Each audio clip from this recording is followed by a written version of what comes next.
My family kicked me out over a lie my sister told about me stealing her engagement ring. 3 years later, the truth came to light in the most unexpected way, buried in the garbage disposal. Growing up in a small town in Ohio, I always believed that family was everything. My parents, John and Lisa, were hardworking people. My father, a high school math teacher, and my mother, a nurse at the local hospital, ensured we had everything we needed. Though we weren't wealthy, our home, a modest 2-story house they bought when they first married, was filled with warmth and love. My sister Gemma and I shared a special bond growing up. We would spend endless hours in our backyard, climbing the giant oak tree and creating elaborate games. She always took the lead, inventing rules and stories, and I, the younger sibling, happily followed along. I admired her, not just as my sister, but as someone who seemed to excel at everything she did. As we grew older, things began to change. Gemma was the overachiever, always at the top of her class, while I remained more laid back. She attended a prestigious university on a scholarship, leaving me behind in our small town as I struggled to find direction. While she flourished in the city, working at a top marketing agency, I was still stuck, working part-time at the local grocery store, unsure of my path. Despite these differences, I never imagined that the relationship we once shared would unravel in such a painful way. I thought that no matter what, family would always be there for each other. But as I stood there in the middle of that chaotic day, I began to feel something I never thought possible, a fracture in the very foundation of my life, one that I didn't see coming and could never have prepared for. Gemma and I had always been different, yet growing up, I never really saw it as a problem. She was the driven, ambitious one, always in the spotlight, while I was more content with a quieter life. It wasn't that I didn't care about my future, I just wasn't sure what I wanted to do. Gemma, on the other hand, knew exactly what she was meant for.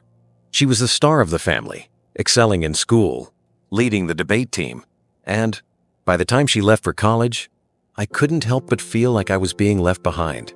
She earned a full scholarship to a prestigious university, while I stayed behind in our small town, unsure of my next step. It wasn't that I resented her success. I was proud of her, but there was always this gnawing feeling inside me that maybe I wasn't good enough. I remember watching her come back home for the holidays. Her stories of city life and career success made me feel small. How could I compete with that? How could I even begin to measure up to someone who had it all figured out? Even though we weren't as close as we had been as kids, I still thought we were okay. That feeling of camaraderie, of being siblings who shared memories, seemed to hold us together.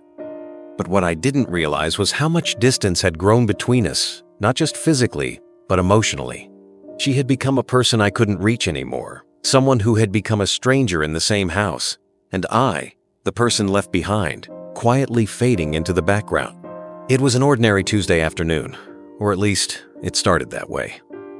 I was at home alone, enjoying a quiet day off, lost in the world of my video games, when everything changed. I could hear Gemma and Mom talking downstairs, laughter spilling from their conversation as they returned from a shopping trip. But that peace was short-lived. About an hour later, I was jolted from my gaming trance by a piercing scream. My heart pounded in my chest as I rushed downstairs, only to be met with the sight of Gemma hysterically accusing me of taking her engagement ring. Her words were sharp, frantic-like, a knife slicing through the air. She claimed she had left the ring on the kitchen counter while doing dishes, and when she returned, it was gone. I froze, completely stunned. I hadn't touched it, hadn't even seen it.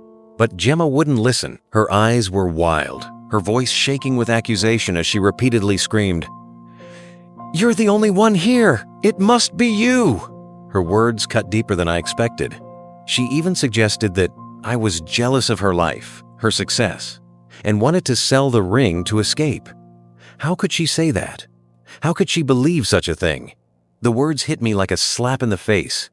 And then, as if the weight of the world was too much to bear, I saw it, Mom and Dad, standing behind her, nodding in agreement, their eyes filled with disappointment. I tried to defend myself, but the accusations kept coming, louder and more damning. In that moment, I realized everything I thought I knew about my family. Everything I thought was solid was breaking apart before my very eyes. It all came crashing down one afternoon when the accusation was thrown at me, shattering everything I thought I knew about my family. I had just returned to my room after a quiet day off work, zoning out with some video games when I heard Gemma's voice downstairs. I didn't think much of it at first. She had been staying with us for the week, helping our mother with wedding planning. But then, everything changed. I heard her scream, the kind of scream that made my blood run cold. My heart skipped a beat, and before I even had time to process, I ran downstairs, panic rising in my chest. She was standing in the kitchen, her eyes wild with disbelief and fury. "You took my engagement ring," she yelled. I froze. "What? No, I didn't." I tried to explain, but Gemma wasn't listening. She was shaking, practically hysterical, accusing me of taking it when she had left it on the kitchen counter. The ring, a priceless family heirloom, was gone. I was the only one in the house, and in that moment I could feel the weight of her accusation settling over me like a suffocating fog. My parents arrived, and without hesitation, they believed her. My mother was in tears, asking me how I could betray my own sister. My father's eyes were filled with cold disappointment. As they tore through my room, searching for evidence, I felt a deep sense of betrayal, a feeling so sharp, it made it hard to breathe. No one listened to me. No one believed me. And as they turned their backs on me, I knew my life would never be the same again. It wasn't just the loss of the ringgit, it was the loss of everything. I was no longer a part of my family.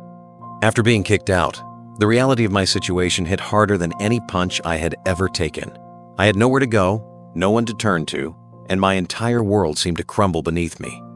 My best friend Ryan offered me a couch to crash on, but his small apartment wasn't the solution. It was just a temporary escape from a nightmare that followed me everywhere. I felt completely isolated, as though the very ground beneath me had cracked open, swallowing all sense of security I once had. Days turned into weeks, weeks into months. I took any job I could find, from washing dishes to walking dogs, just to scrape by. But with every passing day, the ache in my chest grew. I couldn't stop thinking about my family, how they had so easily turned on me, how my sister had torn our bond apart. Every time I tried to reach out to my old friends, they had moved on with their lives, leaving me behind like an afterthought. And as I spent long, lonely nights in cheap motels, it dawned on me. This wasn't just about the ring anymore. It was about something much deeper, a betrayal I couldn't escape, no matter how far I ran. Months passed, and I tried to move forward with the broken pieces of my life. Slowly but surely, I found myself working steady hours at a warehouse on the outskirts of town. The work was exhausting, long shifts, lifting boxes, repetitive tasks, but it was a lifeline. It gave me purpose, a way to fill the emptiness that had taken hold of me after being abandoned by my family. For the first time in my life, I had to rely entirely on myself. I rented a small room in a shared house with other warehouse workers.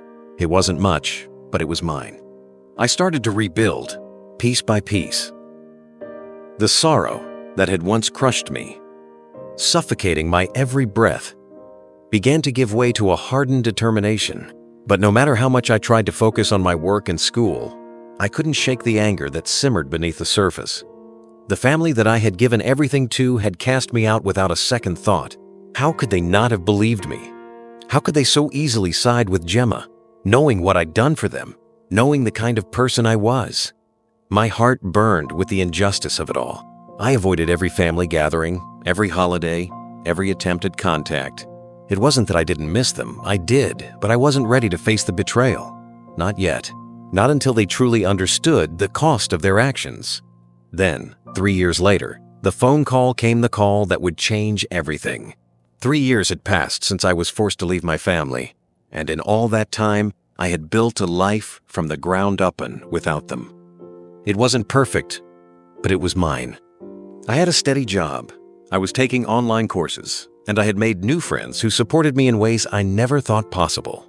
Still, there was always a part of me that missed my family, that aching hole in my chest where the love and connection used to be.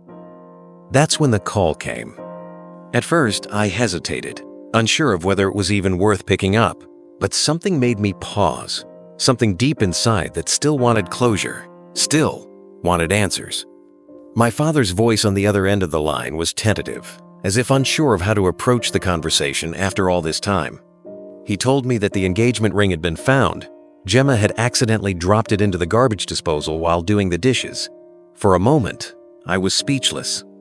All these years of living with the pain, the isolation, and the loss, and now, after everything, the truth had finally come out. I couldn't believe it. The ring, the thing that had torn my family apart, was found in a way so anticlimactic. I felt a rush of emotions: vindication, anger, disbelief, and a bitter sense of irony. I had always told them the truth, but they hadn't believed me. And now, after 3 years, they wanted to make things right. My heart screamed for closure, yet the wounds were still too raw. I couldn't just let it go. Not yet. Not after everything I had endured. The truth had finally surfaced, and my family was now reaching out, desperate for reconciliation. They were remorseful, regretful, and begging for forgiveness, but I wasn't ready. I could feel their guilt, their realization that they had wronged me, but the wounds were still too fresh. I had spent 3 years rebuilding my life, picking up the pieces of the person I had once been, and now they wanted to erase it all with a simple apology. How could I just forgive them after they had so easily turned their backs on me? I wasn't the same person who had left that house in disgrace. I had learned to stand on my own, to live without their approval, and to create a life where their absence no longer felt like a void, but a choice.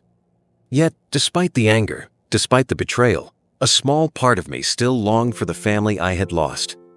I missed the dinners, the holidays, the sense of belonging that came from being part of something bigger than myself. The idea of returning to that, of letting go of the resentment, felt impossible. My family wanted me back, but I wasn't sure I could ever go back to what we had. My decision wasn't just about forgiving Thamit, it was about protecting myself. I needed more time, more space to heal. And in that moment, I realized that the road to reconciliation was not just about Thamit, was about me and whether I could ever trust them again.